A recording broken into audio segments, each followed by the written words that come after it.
Hello viewers, today my video is about differential formulas and today this is our first video in our channel about math formulas.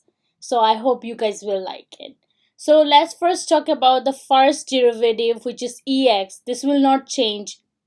When we do the differentiation of ex, it's gonna be ex. You guys can see it's my first one. Next I have a over x. Then it's gonna be equal to ax times ln a. Next, I have d over dx ln x, which is 1 over x. I know it's very difficult to remember the formulas, but you have to know them. It's very important to know about this formula before you start to do real math in calculus. And you should have strong knowledge about those formulas.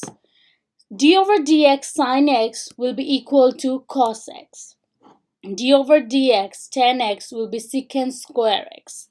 Next, d over dx secant x will be equal to secant x times tan x.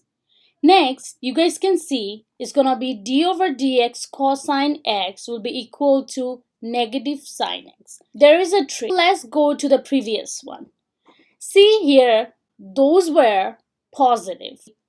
Look closely where I have d over dx and inside I have sine x, tan x, secant x. That's why there was no negative. But when it started cosine x, cotangent x, cosecant x, there is a negative. So the trick is when you're gonna see a parenthesis with the derivative is co. When you have that c, you understand that it's gonna be equal to negative something. So that's one easy thing to remember. Sometimes people don't understand when it's going to be negative or when it's not going to, because it's already a headache to remember the formulas. And then you have to remember the sign. And that's not fair. So this is the trick you guys can use to remember that if there is a co or c with d over dx in the parentheses, then it's going to be negative something. So cosine x will be equal to negative sine x. Next, cotangent x will be equal to cosecant square x. Then I have d over dx cosecant x is equal to negative cosecant x times cotangent x. Then I have d over dx. This is different. When you have an arc sine x is going to be equal to 1 over square root 1 minus x squared. You have to know this, especially for calculus 2.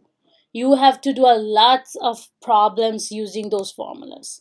Then you have d over dx arc cos x. This is kind of similar with previous one. It's just that there is a c, so it's going to be negative 1 over 1 minus square root 1 minus x squared. Then I have d over dx arc tan x, which will be equal to 1 over 1 plus x squared. There is no square root, no negative, nothing. It's 1 over 1 plus x squared. So I hope you guys like my video. And please feel free to comment and like and subscribe my channel. And please comment what you are really finding difficult to do the math calculus. You can post any math problems that you need help with. We will try to solve your problems. So thank you so much.